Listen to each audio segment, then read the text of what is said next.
चंद्रशेखर भी आ गए हैं फील्ड में, वो खुल करके, उससे कितना नुकसान हुआ है बीएसपी को?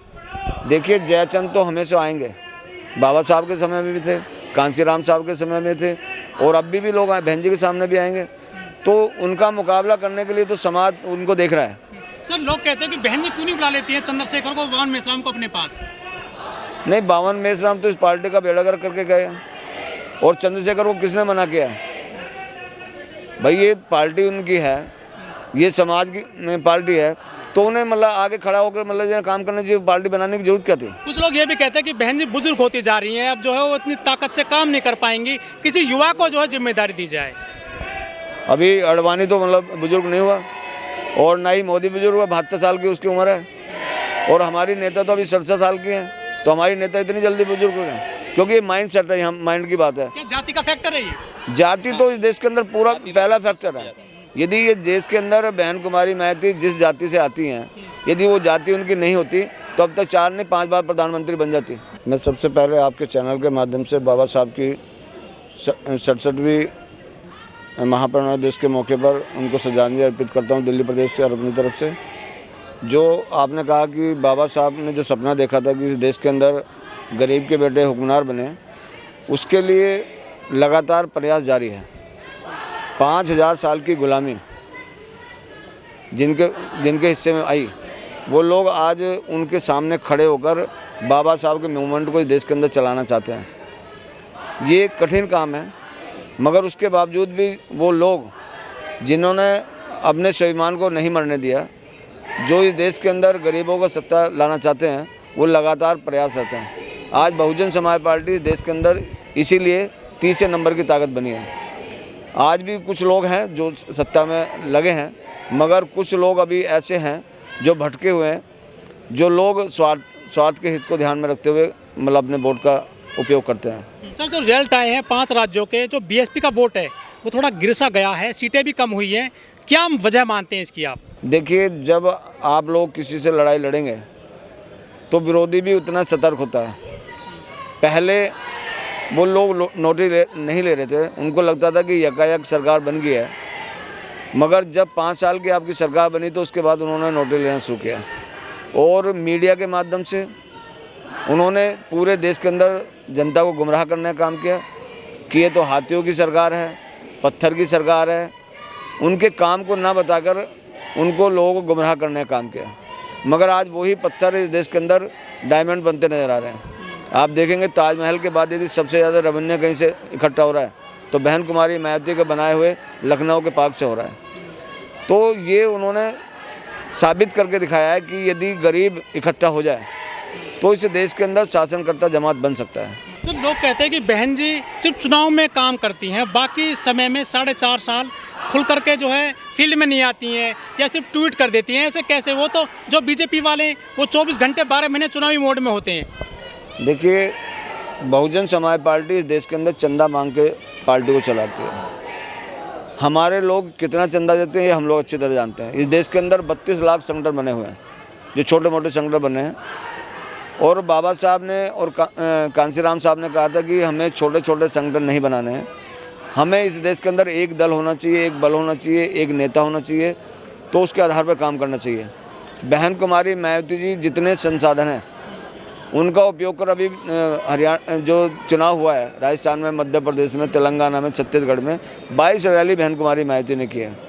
और बहन कुमारी महती जितने भी अपने वर्कर हैं, जो पार्टी के पदाधिकारी हैं, 365 के 65 दिन उनको काम में रखती हैं। एक बहुजन समाज पार्टी ऐसी पार्टी है जिसका वर्कर मतलब 365 के 65 दिन काम करता है। लोग कहते हैं कि कैडर कैंप इतनी वजह तेजी से नहीं हो रहे हैं, या फिर जो गांव चलो अभियान भी नहीं हो रहा है, कुछ कमी आई है क्या? लोगों से कनेक्टिविटी नहीं हो रही है? नहीं, देखिए, जो जिम्मेदार साथी हैं वो मतलब जो ना गाँव में भी जाते हैं, कैडर भी लगाते हैं, और लोगों को तैयार भी करने में लगे हैं, मगर एक माहौल ऐसा इस देश के अंदर क्रिएट किया गया है, एक नेगेटिविटी पार्टी के प्रति फैलाई गई है, और दुश्मन का काम तो दुश्मन ही करना है, हमारा काम उससे बच के निकलना है।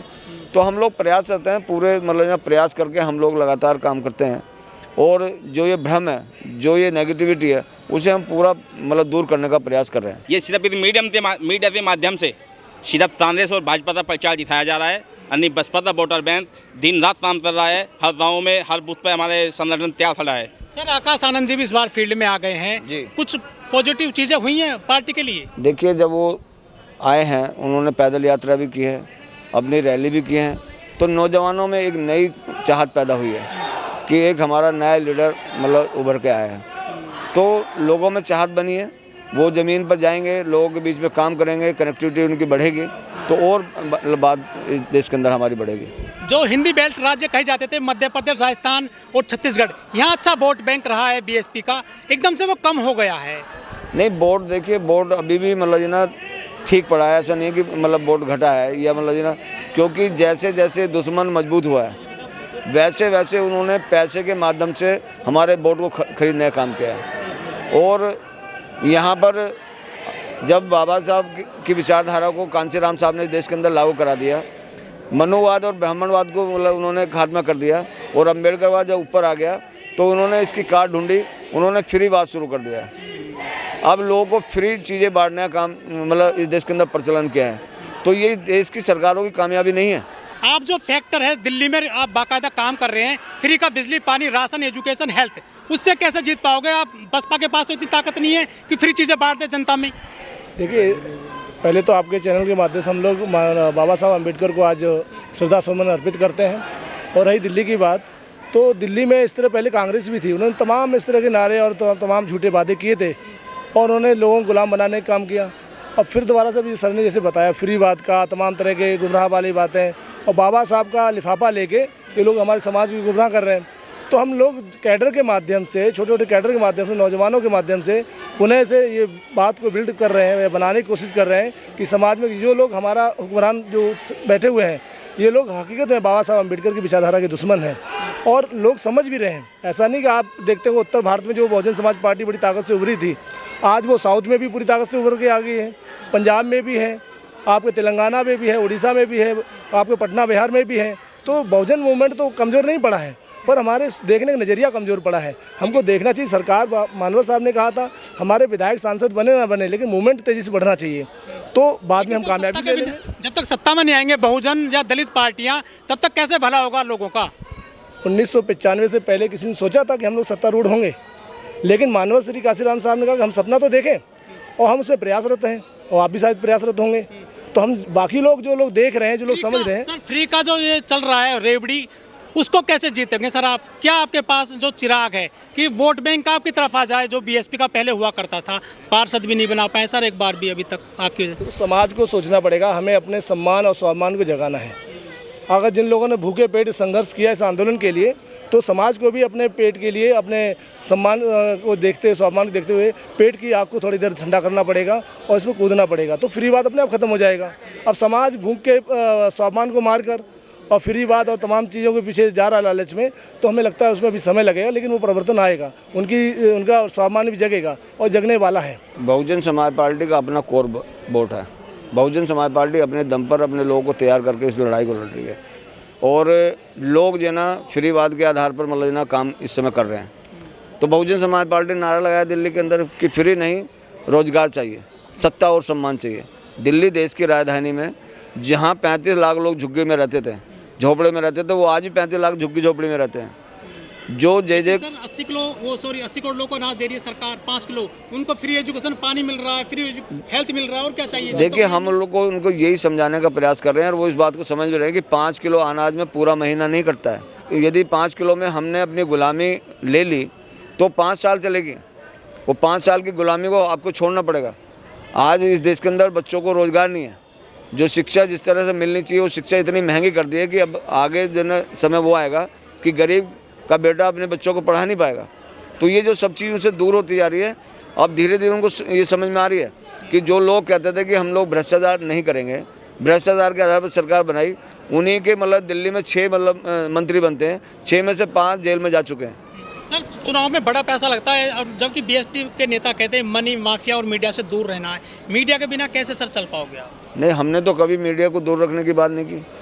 हमने जो मेन स्ट्रीम मीडिया है, जो उससे क्योंकि वो हमारी बात नहीं दिखाती है, मगर जो हमारा बहुजन मीडिया है, जो ये बहुजनों की आवाज़ है, तो वो मतलब उसको जो पॉजिटिव मतलब उसमें लेके उनको काम करना चाहिए और हम लोग मतलब उनके साथ हैं।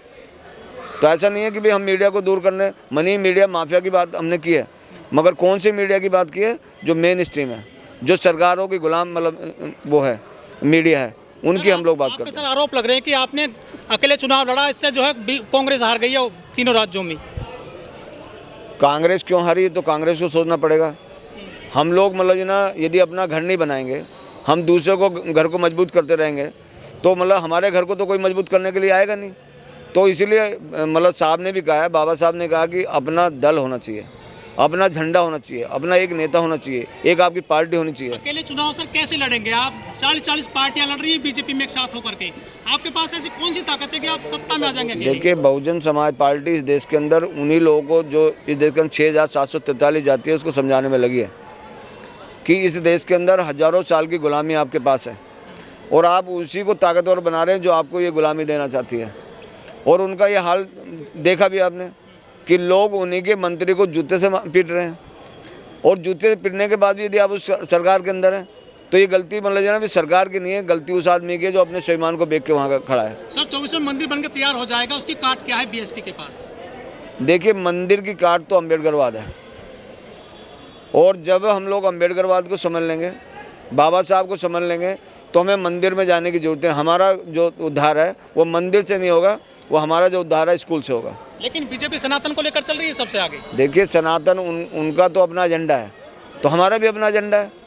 यदि वो अपने एजेंडे पे चल रहे हैं तो हम भी अपने एजेंडे पे चल रहे हैं। मनुवाद भारी लग रहा है अम्बेडकरवाद पे, हमें लगता है। देखिए, मतलब जो ना हमारे लोग साधन वही लोग हैं और जब साधन वही लोग हैं तो उनके पास जहाँ तक हम लोग की रीच है वहाँ तक हम लोग पहुँचते हैं और ज़्यादा पहुँचने का प्रयास कर रहे हैं। तो निश्चित रूप से मतलब जो ना इसकी काट, क्योंकि आज है ना ये आतंक है, लोग इतने डरे हुए हैं कि जो ये इन लोगों की जो सोच है, जो इनकी चाल है, जिस तरह का काम शैली है, तो उससे आने वाले दिन अच्छे नज़र नहीं आ रहे हैं। तो लोगों को अब उसका आभास होने लगा है, तो निश्चित लोग वापस अपना लौटेंगे और अपने अम्बेडकरवाद को मजबूत करने का काम करेंगे।